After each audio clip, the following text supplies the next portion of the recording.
देश के सर्वोच्च परीक्षा संघ लोक सेवा आयोग यानी यूपीएससी की परीक्षा उत्तीर्ण करके कबीर राहुल कांबले ने पिंपरी चिंचवड शहर का नाम रोशन किया है। उनको 125वां रैंक हासिल हुआ है और वे आईएफएस यानी फॉरेस्ट सेवा के लिए चयनित हुए हैं। पिंपरी चिंचवड शहर के पत्रकारों ने कल मनपा भवन के पत्रकार कक्ष में श्री कांबले का भव्य सत्कार किया। उनका डॉक्टर बाबा साहेब अम्बेडकर की संविधान की पुस्तक, शॉल और पुष्प गुच्छ देकर सत्कार हुआ। इस अवसर पर उपस्थित उनके माता पिता का भी सत्कार किया गया। कार्यक्रम में वरिष्ठ पत्रकार नाना कांबले, बाला साहेब ढसाल, संतलाल यादव, बाबू कांबले समेत कई सम्मानित पत्रकार उपस्थित थे। साथ ही साथ वरिष्ठ सामाजिक कार्यकर्ता मारुति भापकर और युवराज दाखले ने भी उपस्थित रहकर कांबले की सफलता और उज्जवल भविष्य के लिए शुभकामनाएं दी। कड़ी मेहनत, पक्के इरादे और लगातार पढ़ाई से मिली इस सफलता ने पिंपरी चिंचवड शहर को गर्व महसूस कराया है और कबीर राहुल कांबले शहर के युवाओं के लिए प्रेरणा बने हैं। वरिष्ठ पत्रकार संतलाल यादव ने अपना मनोगत व्यक्त करते हुए कबीर कांबले और उनके माता पिता को इस सफलता के लिए शुभकामनाएं दी।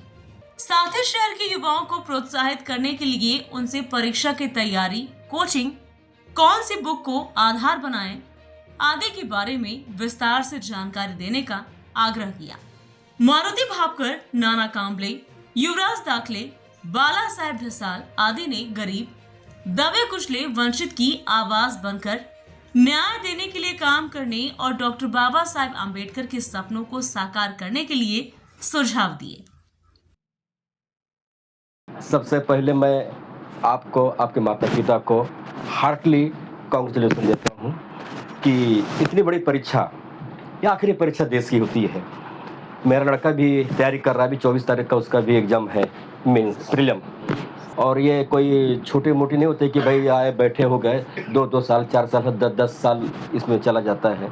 हमारे पिंपरी चिंचवड के लिए गर्व की बात है, अभिमान की बात है कि हमारे बीच में एक लड़का जो यहाँ पे गरीबी से उठ के बड़ा हुआ और आज इतनी बड़ी परीक्षा पास किया। अभी ट्रेनिंग होगी, उसके बाद कहीं पोस्टिंग होगी। मैं सिर्फ ये चाहूँगा कि आपने कैसे तैयारी की, कितने कितने घंटा देते थे, क्योंकि कैमरा चालू है। जो पिंपरी चिंचवड शहर के बच्चे जो तैयारी कर रहे हैं उनको थोड़ा सा प्रोत्साहन मिलेगा। आपकी तैयारी, कोचिंग लगाए थे कि नहीं लगाए थे, और कौन सा बुक यूज किया, ये सब चीज़ें आप थोड़ा सा अपने स्पीच में इसको थोड़ा सा ब्रीफिंग करेंगे तो बहुत अच्छा रहेगा। मैं ज़्यादा ना बोल के एक बार फिर आप माता पिता को और आपको हार्टली कॉन्ग्रेचुलेशन देता हूँ। धन्यवाद। कांबळे यांनी यूपीएससी परीक्षा देऊन आयएफएस या परीक्षेमध्ये घवघवीत यश प्राप्त केलं आणि पिंपरी चिंचवड शहराच्या शिरपेजामध्ये एक मानाचा तुरा लावला। त्याबद्दल पिंपरी चिंचवड शहरातील सर्व पत्रकार आणि जवळपास 30 लाख नागरिकांच्या वतीने मी त्याचं कौतुक करतो, अभिनंदन करतो आणि त्याच्या भावी जीवनाला मनापासून शुभेच्छा व्यक्त करतो।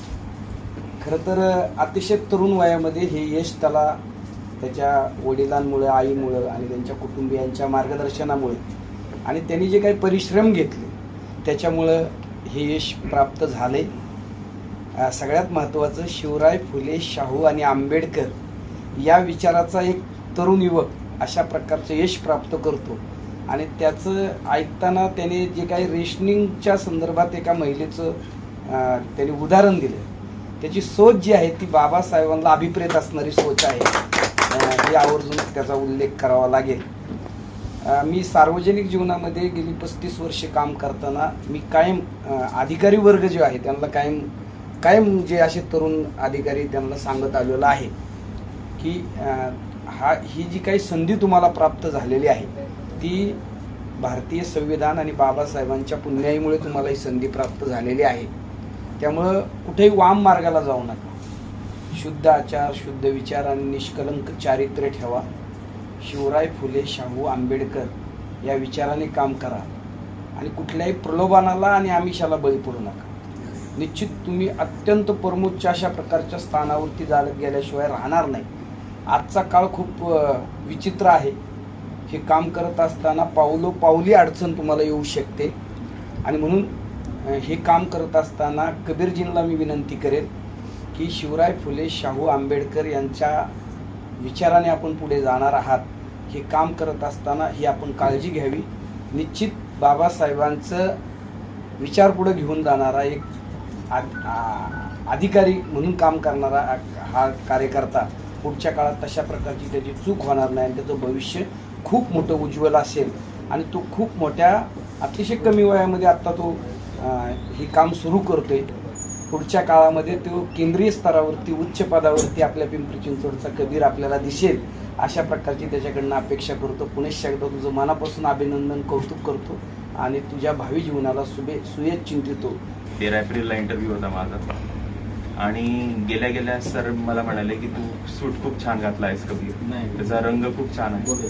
कारण निळे रंगाचे सूट अनेक जण घालतात, म्हणजे तो एक ट्रेंड आहे युपीसीचा. पण मी लाईट ग्रे कलरचा सूट घालतो. तर सर माझे त्याच्याशी पहिले 5 मिनिटात त्याची तारीफच चालली होती. सुरुवातीला मला विचारत होते तू असं दुसऱ्यांपेक्षा वेगळं राहायला तुला आवडतं का. मी म्हटलं सर माझ्या वडिलांनी निवडलं आहे ते सूट. सर मला म्हणले तुझ्या वडिलांना नक्की सांग, मला खूप आवडला. तिथून पुढे आपले जनरल करंट अफेअर्स असतील, फॉरेस्टचे आहे, झुलॉजीचे आहे, तसे प्रश्न मला विचारले गेले. एक सिच्युएशन बेस सुद्धा होता की फॉरेस्टमध्ये जर आग लागली तर तू कसं स्टेप्स सांग, मला काय काय करशील. तसे माझा इंटरव्ह्यू एक्सपिरियन्स खूप चांगला होता. आणि बाहेर आल्या 13 एप्रिल झाली, दुसऱ्या दिवशी 14 एप्रिल, त्याच दिवशी मला खुशी होती. वाटत होतं की मी चांगला इंटरव्ह्यू गेला मेनसुद्धा आणि मी क्लिअर नक्की होईल. तर 2 खुशी एक साथ आल्या होत्या. मी हे म्हणतो की जी इंडियन फॉरेस्ट सर्व्हिस आहे ही भविष्याची सर्व्हिस आहे. क्लायमेट चेंज हा सर्वायवलचा इश्यू आहे आता. त्यामुळे आम्ही जे मिनिस्ट्री ऑफ एन्व्हायरमेंटमध्ये हे मेन आमचं रोल आहे क्लायमेट चेंज डील करणं.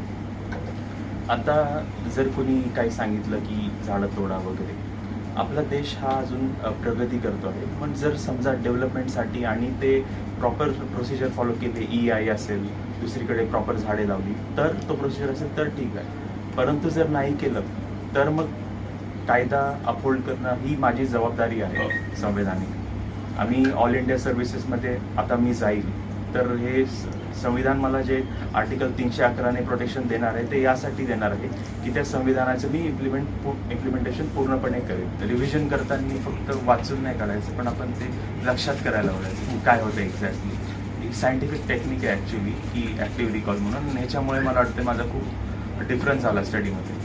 जसं की कोणाला समजा ऑलिम्पिक्समध्ये जायचं आहे तर सर्वात महत्त्वाची स्किल असते स्विमिंगची.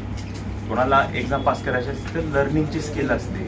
आणि हे लर्निंग शिकायचं कसं हे पण शिकता येतं. हे ॲक्च्युली माहीत नाही इथले जणांना. जर तुम्ही यूट्यूबवर सर्च केलं लर्निंग स्किल्स म्हणून तर खूप सारे व्हिडिओज येतील ॲक्टिव्ह रिकॉलचे. ते नक्की पहा. सर्व स्टुडंट्सला सांगतो. मी दररोज पूर्ण प्रिपरेशनमध्ये द हिंदू वाचायचो रोज. ऑनलाईन वाचायचो मी, फिजिकल पेपर नाही घेतला कधी. ऑनलाईन ह्याचं कारण काय, कारण कधी कधी काही महत्त्वाचं वाटलं तर ते लगेच आपल्याला कॉपी पेस्ट करता येते. ते पेपरमध्ये ते कट करण्यापेक्षा. दुसरी गोष्ट म्हणजे न्यूजपेपरमध्ये काय वाचायचं, तर आपला सिलेबस असतो UPSCचा. त्या सिलेबसमध्ये थीम आहेत, जसं की हिस्ट्री आहे, जिओग्राफी आहे, सायन्स आहे. ते थीम बघून पुढचे आधीचे प्रश्न बघायचे. आपल्याला एक अंदाज येतो की अच्छा हे महत्त्वाचं आहे. एक उदाहरणाकरता की ह्यावेळी आता समजा की USA आणि चायनाचं जे आपले इकॉनॉमिक जे टसल आहे ते महत्त्वाचं मेनसाठी आहे. कारण UPSCने आधीसुद्धा विचारलेलं आहे की जे ग्लोबली जे इकॉनॉमीमध्ये त्यांचे जे मॅक्रो इकॉनॉमिक इश्यूज आहेत यांचा आपल्या भारतावर कसा फरक पडेल, म्हणजे ते त्यांच्या इकॉनॉमिक फाईटचा. तर ते तसं समजून की तुम्ही तसंच पेपर वाचायचं. प्रत्येक गोष्ट नाही वाचायची. स्टेट्सचं पेज नाही वाचायचं, फक्त एडिटोरियल जरी वाचलं तरी चालतं. Bureau report, VSRS news, Pune, Maharashtra.